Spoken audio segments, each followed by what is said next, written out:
Good morning. If you haven't gotten coffee yet, keep going, but we will start. And this person standing beside me is George Bement, the Reverend George Bement. George is an ordained pastor in the ECLA, Evangelical Lutheran Church of America. Is that right? Yeah, that's what the ELCA stands for. Technically speaking, by the way, George is an employee of the Cathedral who is on special assignment from his bishop to the Cathedral, and he's on special assignment from the Cathedral to Health Care for the Homeless Houston, where George works with homeless people. He does psychotherapy with the homeless, and he has a rather exciting program going in the Harris County Jail. You have often heard me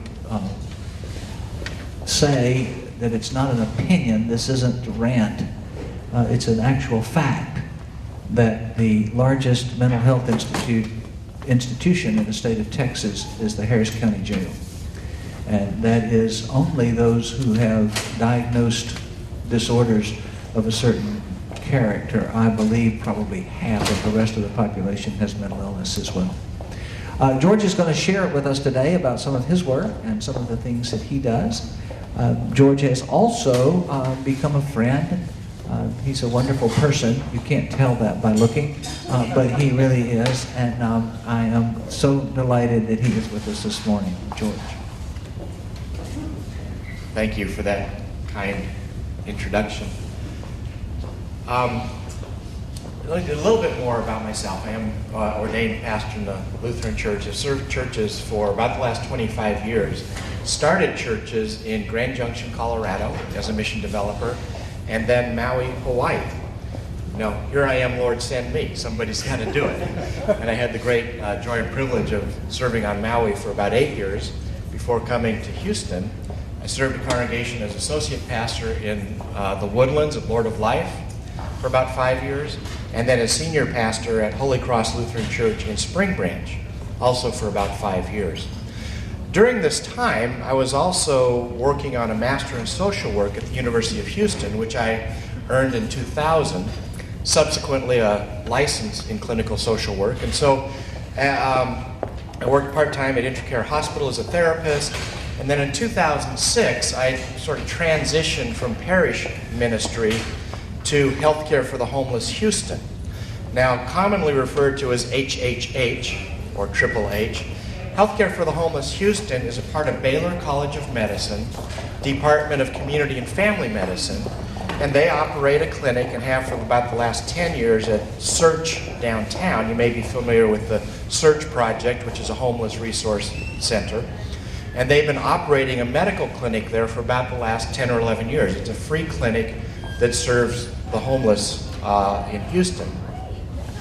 And then in 2007, the building across the street was opened, CHOM was developed, and the clinic was established there as a partnership between Christ Church Cathedral, or Cathedral Health Outreach Ministries, commonly referred to as CHOM. We've got all these acronyms.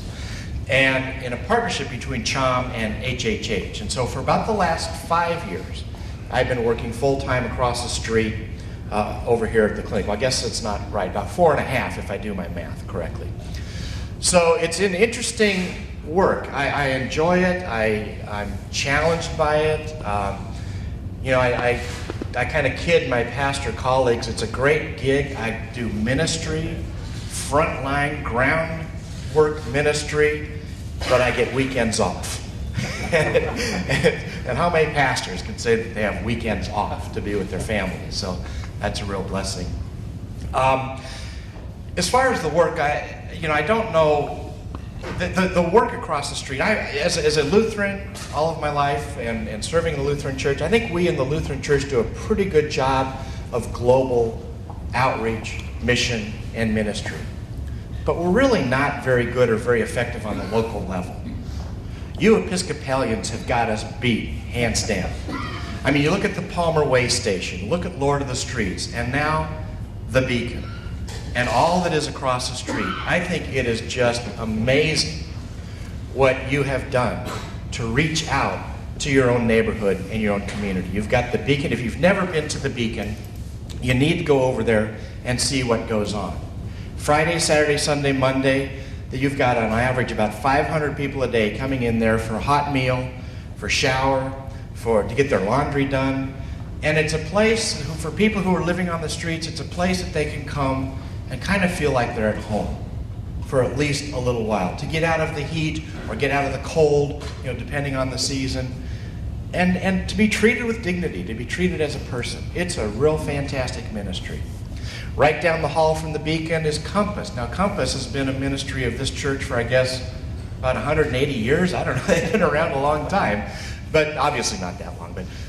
But they specialize in providing people with employment assistance, with transportation assistance to get to employment interviews, with assistance with getting identification. If you're on the streets, it's hard to keep ID because your purse, your backpack, whatever it is going to get stolen. And so Compass specializes in helping people with those basic needs. And then you've got Cathedral Justice Project, which is a free legal service for people who otherwise can't afford legal help. And then, of course, there's Bridget's Hope.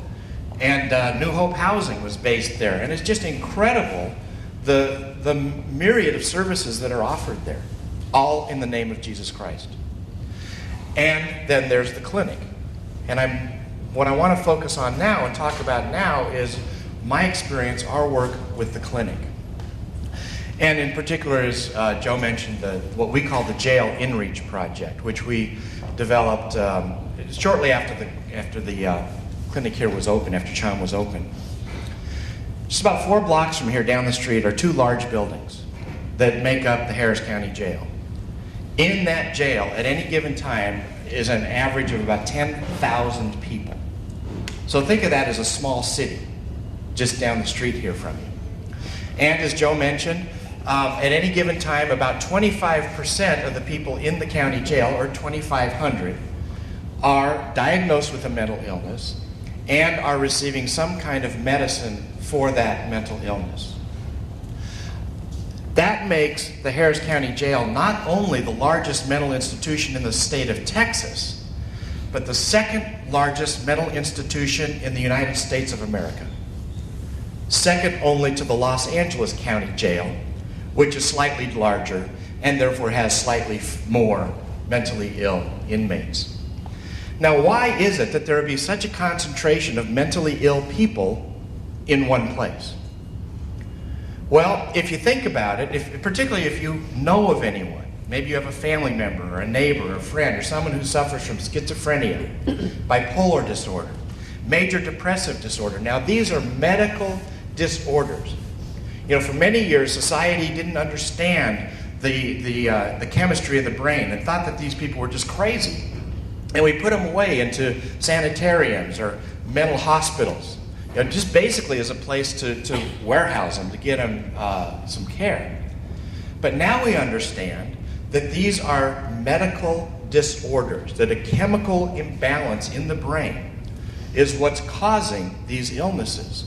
Just the same as if you have diabetes and you need insulin to maintain it. Well, if you have depression, maybe you need an antidepressant to maintain it. Or if you have schizophrenia and you hear voices and see things that aren't there, there are medicines that can treat those symptoms. The problem is, for many people, if you've got a mental illness, it's real hard to keep a job. And if it's real hard to keep a job, then it's real hard to keep medical insurance. And if it's real hard to keep medical insurance, then you don't have any access to the medicines that would help you to be able to keep a job, to get the insurance, to get the medicine. So it's like a vicious cycle. And on top of that, many people who experience these symptoms of mental illness, be it depression, schizophrenia, or bipolar, or one of the others, is oftentimes they don't understand what's going on with themselves. They're confused. And one of the ways they've discovered that they can treat these symptoms is with illegal drugs. Crack cocaine, marijuana, alcohol. Even though alcohol is legal, it is a drug, and it's one of the most powerful drugs, most addictive drugs out there. So oftentimes people will turn to these substances to treat their symptoms, which makes it even harder for them to keep a job. even harder for them to maintain healthy relationships with family and friends. And so they then find themselves on the street, homeless, without access to medicines, without access to family support, without access to the kinds of things that would help them to, to maintain a normal life. So these people, and often it's people who are on the streets, homeless, mentally ill, drug addicted, end up in jail, in the county jail. Why do they end up in the county jail? Well, for a number of reasons. One is the authorities, the law enforcement authorities, be it the Houston Police Department, the Harris County Sheriff's Department, Metro has their own law enforcement, the constables. Now, there are numerous different law enforcement agencies kind of overlapping here in Houston. And they all have political pressure on them to clean up the streets for the sake of business, for the sake of appearance, just to get rid of the nuisance of homeless people. And so how are they going to do that? Well, one way they can do it is by arresting them. That's really the only way they can do it. Get people off the streets. Well, what are they going to arrest them for? Well, do you know that it is against the law for you not to have on your person at all times government-issued identification? A police officer could walk up to you anytime and ask you for your driver's license or ID. And if you don't have it, you can be arrested for that. Did you know that? It's been upheld by the Supreme Court. Now, what are the chances that some officer is going to walk up to you randomly in the middle of the day and say, "Let me see your ID, please"? It's not going to happen. But if you're homeless and an officer is looking for a reason or an excuse to arrest you, that's one quick, easy way to do it, is do you have your ID? Because most people living on the streets don't have ID. As I mentioned, it's hard to hang on to a billfold or a purse or a backpack when you're living on the streets. So you get arrested for failure to produce ID. Or maybe you're sleeping in an abandoned building. Well, you know it's illegal to sleep in an abandoned building even if the owner of the building has no knowledge that you're there. You can be arrested for trespassing in a building. You can be arrested for trespassing, sleeping on the street. So there's a number of reasons that you can be picked up by the police and put in the county jail. Now, if that happened to you or me, I wouldn't be sleeping in an abandoned building, but if I got picked up for failure to produce ID, what would I do? What would you do? Any of you? If you got arrested and booked for failure to produce ID, what would you do? What'd you? Call your lawyer. You call your lawyer. For me, I'd call my wife first and say, "Hey, post some bond, get me out of here." And then I would call a lawyer. And that lawyer would have some incentive to argue aggressively on my behalf. What's that incentive? Billing by the hour, or by the minute, as the case may be. My wife is a CPA. She also bills by time. I know how that goes. She counts how long she works on a case. So the lawyer will have a financial incentive to represent me as thoroughly as possible and as effectively as possible.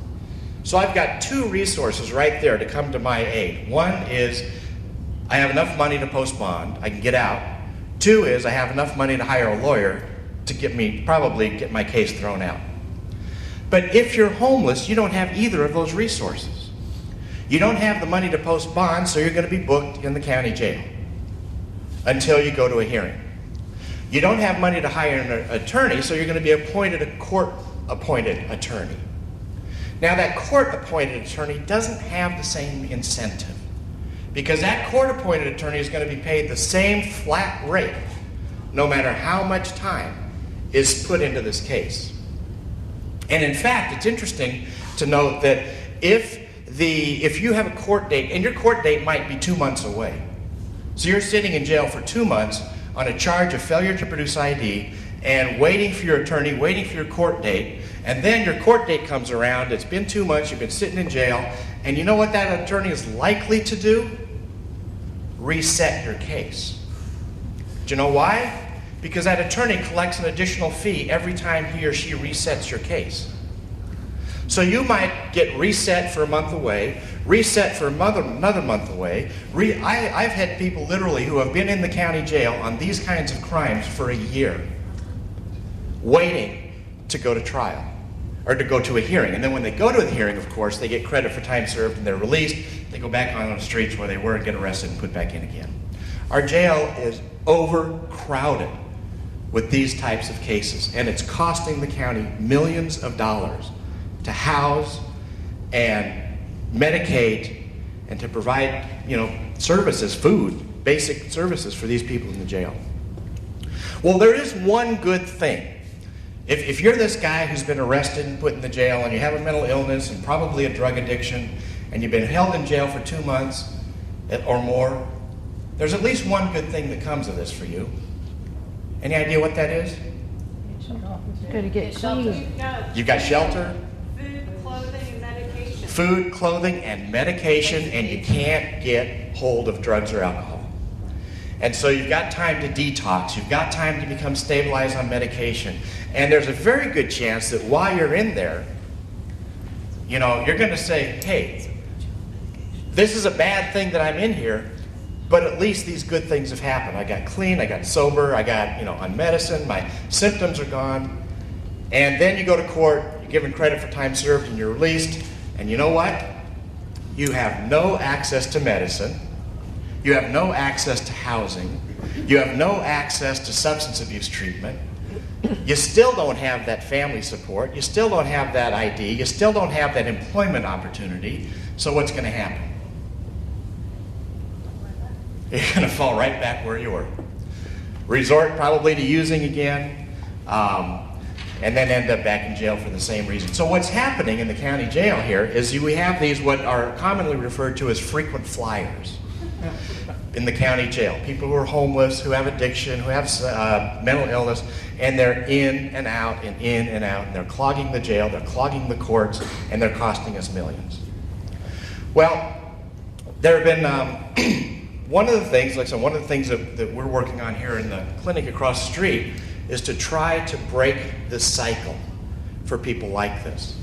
And so we've set up a partnership with the Harris County Sheriff's Office that allows us to go in the jail and meet face-to-face, in a private little room. We're not talking through the glass. We're face-to-face in a private little room with inmates who fit this description. And we have an arrangement with the Mental Retardation Authority, MHMRA, which is the Community Mental Health Association. So that when these people come out of jail, first of all, also, do you know when people are released from the jail? Midnight. Yeah. And so if you're homeless, you have a drug addiction, and you have a mental illness, and you're released out at midnight, and where you have nowhere to go, what are you going to do? Well, you're going to go back to the streets where you started from. Our arrangement with the Sheriff's Office allows us to arrange what we call special release or a scheduled release. So that if a person's getting out on, say, Monday, we will be there Monday at 8 o'clock in the morning to meet them, and they'll be released directly to us.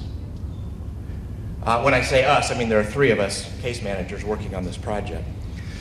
So I'll meet the person at the jail at 8 o'clock in the morning, walk him to the clinic where he has an appointment with a doctor.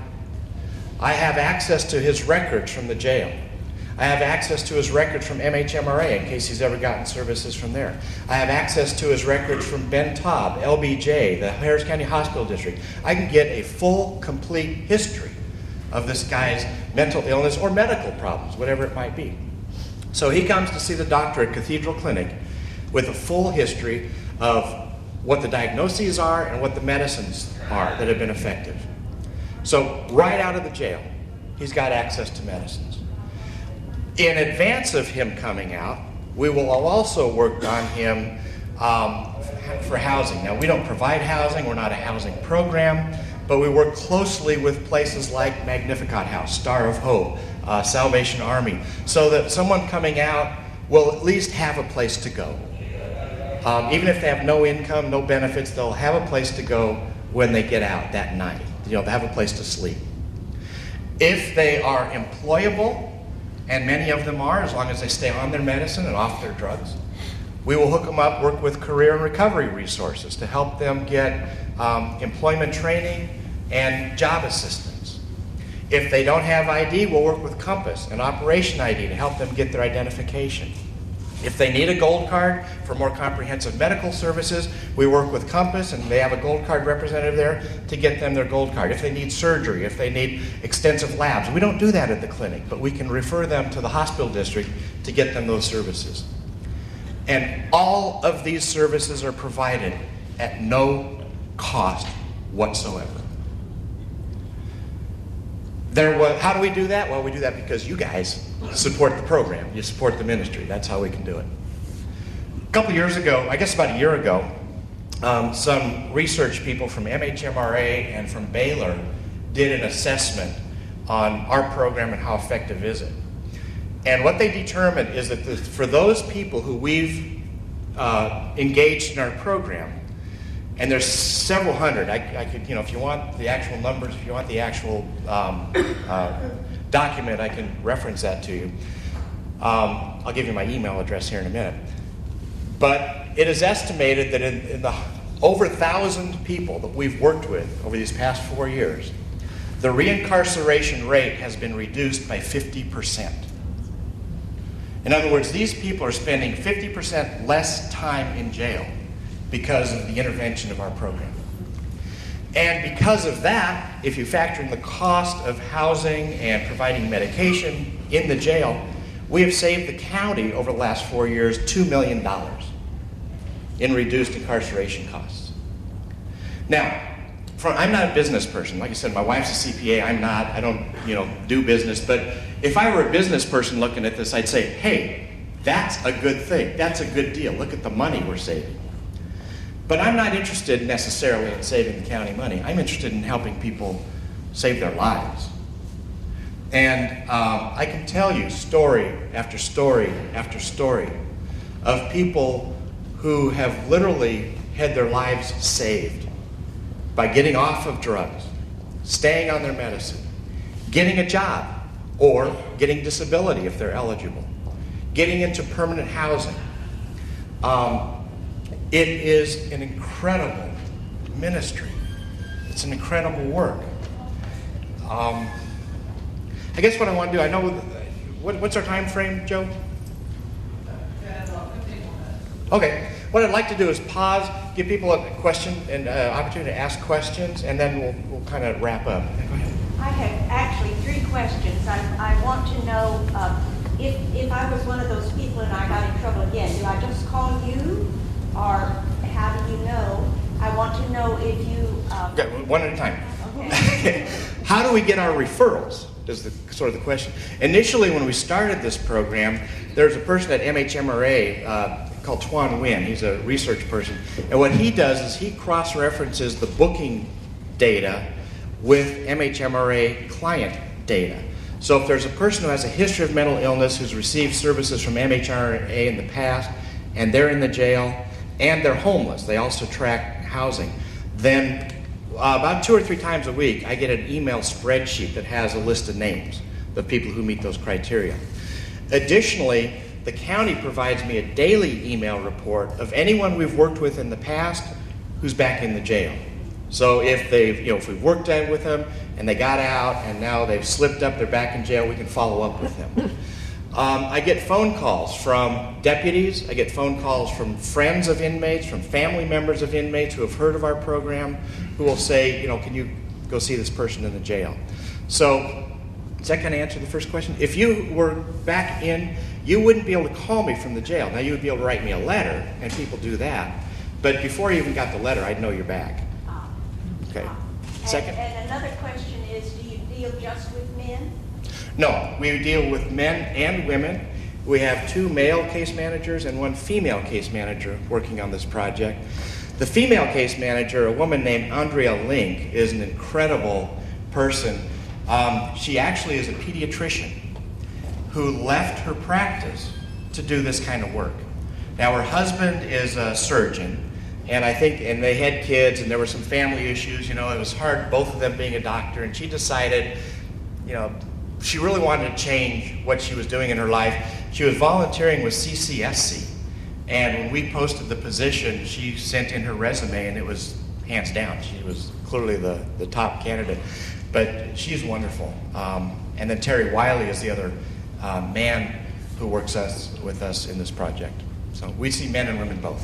And the third question is, in the paper, it's been a lot about illegal aliens and their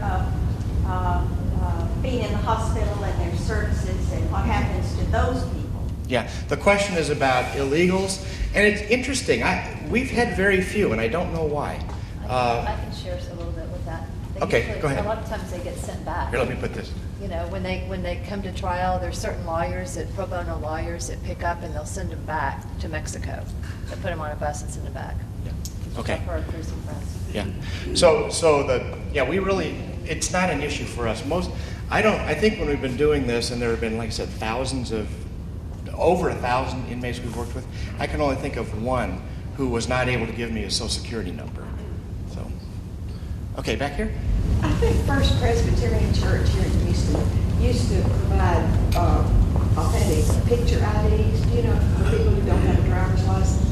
Do you know if they still do that? They do. First Presbyterian Church has a program called Operation ID. And in fact, Compass works closely with Operation ID. And the way they work at Operation ID is, first of all, there's about a $10 or $12 fee a person has to pay to access their services. But if they bring a voucher from Compass or Lord of the Streets, they will waive that fee. So a person will have no cost for this service. What Operation ID will do, if you've ever, I'm sure none of you have had the experience of trying to get an ID when you don't have ID. If you go to DPS, and let's say you just moved here from California, you didn't have any birth certificate or Social Security card or California driver's license, and you said, I want to get a Texas ID, they would say, okay, come back with birth certificate, Social Security card, previous driver's license. I mean, it's a rather extensive list of ID that you need to have in order to get an ID. And of course, street homeless people aren't going to have these documents on them. So what Operation ID will do is, at their cost, they will write to your home state for a birth certificate. They will assist you in getting a Social Security card. They will assist you in getting whatever else you need. You can get a voter's registration card, you can get school records, you can get certain court documents. They'll assist you in gathering together the supporting documentation you need. And once you've got all that, they'll give you the check to DPS for $12 or $11, whatever it is now, to get a Texas ID. So Operation ID does work very closely with Compass, and we work closely with Compass and Operation ID to help people get IDs. But it's a long, drawn-out process. You know, it's not overnight. Yeah. You were speaking of job placement, and for those that are eligible from the program to go to work, is the current unemployment rate impacting placing those folks? It is. The current unemployment rate, the current financial situation is impacting. We're seeing more and more people, particularly tradespeople, welders, plumbers, carpenters, those types of trades. They've maybe worked for 20 years and now they just can't get a job.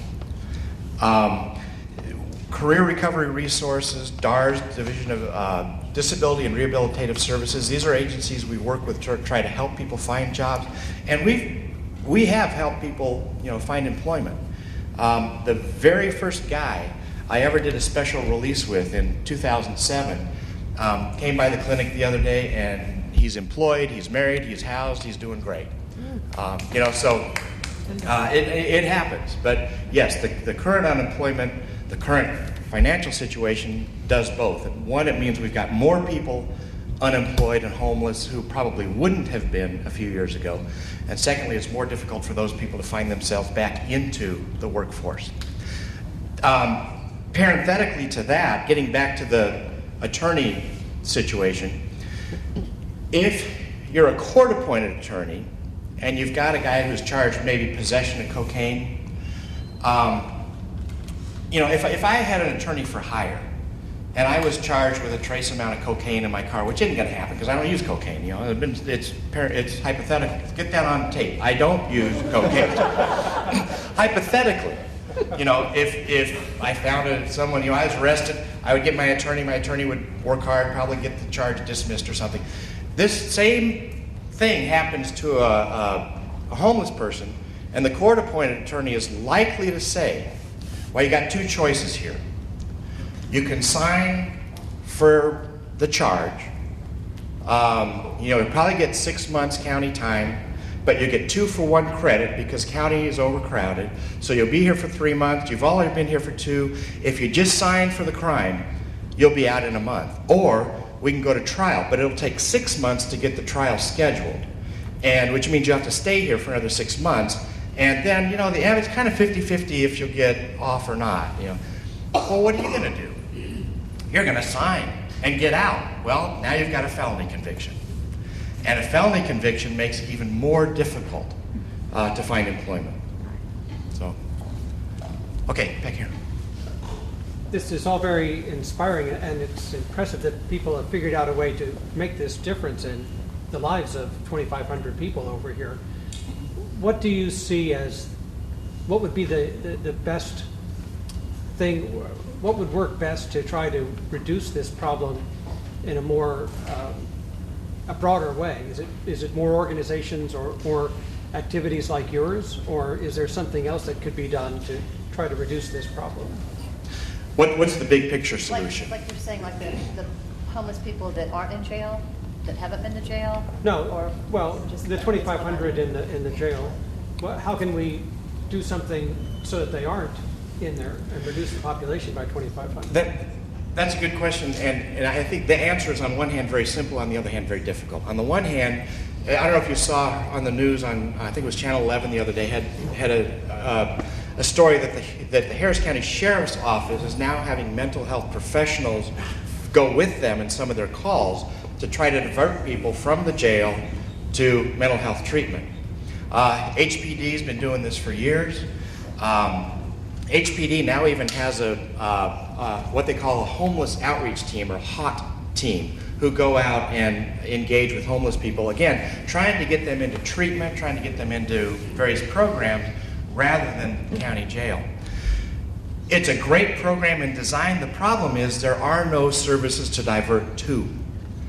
Texas is number 50 in all 50 states in per capita spending on mental health services. You understand that? We in good old Texas, I'm not a Texan originally, I'm from California, but I consider myself to be a Texan now. I've been here 12 years, I think I've earned the right. Y'all, huh?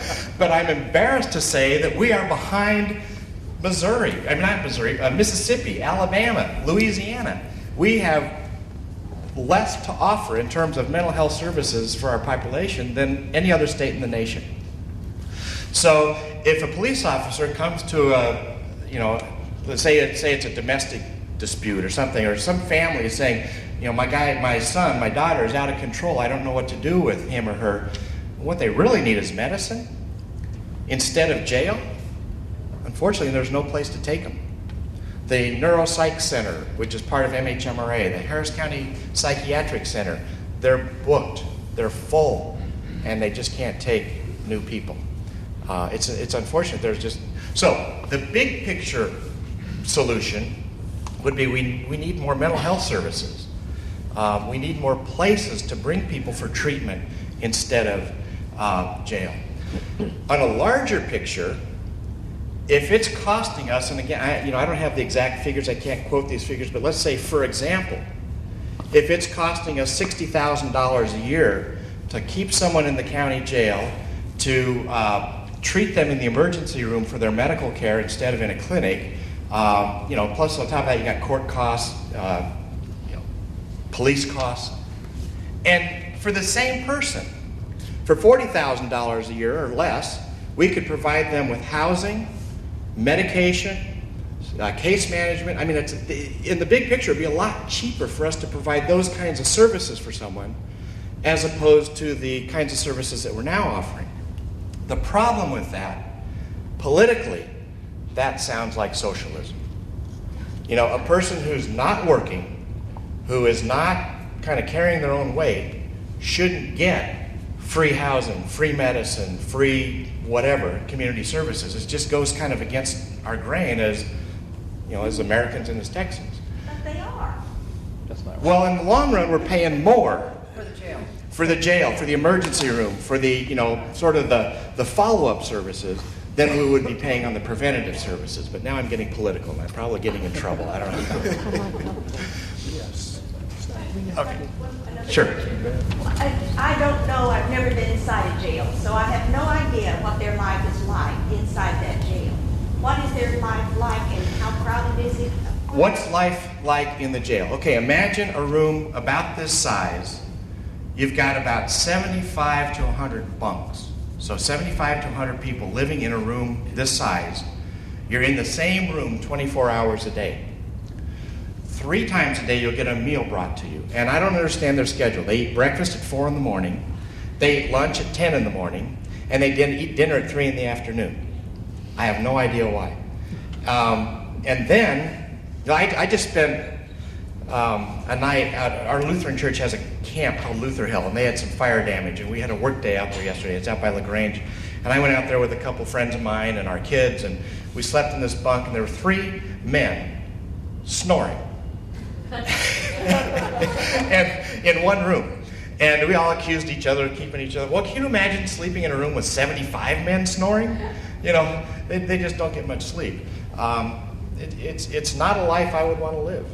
You know, I mean, they're treated respectfully, I think, humanely. And they do have a mental health unit, which is better for people with mental illness. But by and large, you're just pretty much warehoused in there. They're like animals in a zoo. Is it a city or state law that they're released at midnight? Why can't they be released during the daylight hours? Why are they released at midnight? I've had various explanations on that.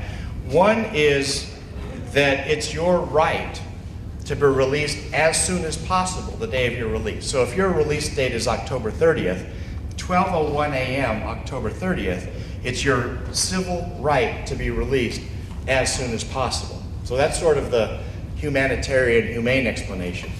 The practical explanation is that jail staff really are not busy in the middle of the night. It's an opportune time for them to do the processing to get people out, and this is a little bit cynical maybe on my part, it means they have one less day they have to pay for your food, your housing, and other expenses that go with incarceration. So the jail has some incentive to just let you go, get you out as soon as possible. I know there have been efforts to get that changed, and so far nothing's been changed. Okay, I think we're out of time unless there's one more. Well, thank you for the opportunity to come and speak. Thank you for your support of CHOM and the clinic. It's just a fantastic ministry.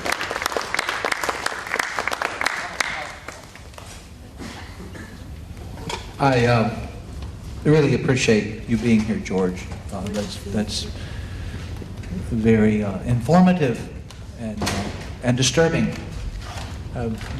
Due to George's program and invitation, I went with him, about 8 or 10, 12 of us went with him for a tour of the inside of the Harris County Jail in the mental health section of the Harris County Jail. And one thing he didn't say, that you asked what jail is like, it is not a pleasant place at all. In the mental health section anyway, there is no privacy. And when I say there is no privacy, there is no privacy.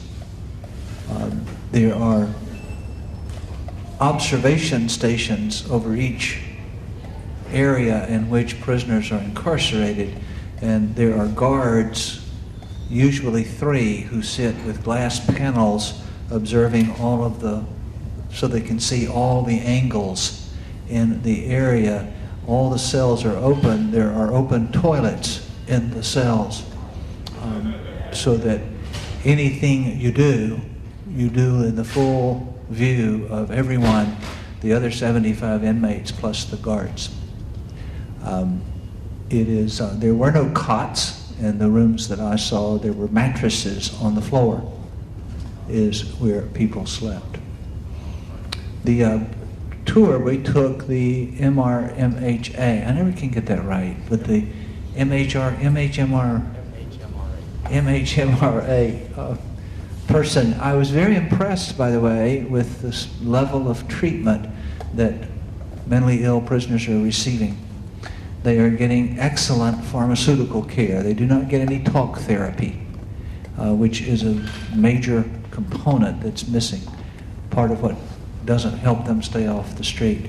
But that person, I can't remember whether it was 83 or 93, but just to take the lower one, quoted us a number, said it cost $83,000 a year to provide care for each inmate in that particular program. I just can't help but believe that that money could be better spent. So, but one of the things I want you to take away is that what you are doing through lots of volunteer hours and through lots of financial support and through prayers and moral support, what you are doing is actually changing people's lives. We sometimes think that what we're doing is sustaining homelessness, but indeed we are truly changing people's lives. Thank you. It is great to have you.